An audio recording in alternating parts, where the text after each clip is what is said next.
টপিকের link viral হয়ে গেছে, তুই এখনো দেখিসনি ভিডিওটা? আমি লিঙ্ক পাঠাচ্ছি, লে দেখে নে। ভাই ভাই ভাই ভাই 3 দিন ধরে কিছু করে কিছু দিয়েছে ভাই, কাজ নেই, দাও দাও দাও।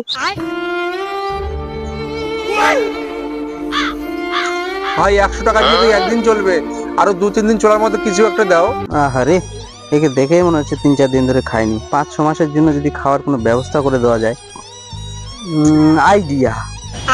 আচ্ছা ভাই, তোমাকে যদি আমি ফ্রিতে 5-6 মাসের জন্য খাওয়া দাওয়ার ব্যবস্থা করে দিতে পারি, কেমন হবে? তাহলে তো ভালোই ভাই। এক কাজ করো, 5টা আর এই মোবাইলটা রাখো। और अभी तो रुको, क्लाइमैक्स अभी बाकी है। আহারে, পৃথিবীতে এখনো ভালো মানুষ বেঁচে আছে। আসেন স্যার, আসেন আসেন। এই শালা আমাকে চাকু দেখিয়ে মোবাইল আর মানি ব্যাগ কেড়ে নিয়েছে। কি তুই ডাকাতি করিস? না না স্যার, আমি নিয়ে আমাকে দিয়ে গেছে। দেখেন স্যার, দেখেন ডাকাতি করে আবার কেমন মিথ্যা কথা বলতেছে। মিথ্যা কথা বলা, মিথ্যা কথা। চল আমার সঙ্গে, 5-6 মাস জেলের ভাত খাবি। দেখলি কেমন তোকে 6 মাসের জন্য খাওয়া দাওয়া ফ্রিতে করে দিলাম। যা আয়েশ কর। दिल का मेरे टूट गया रे।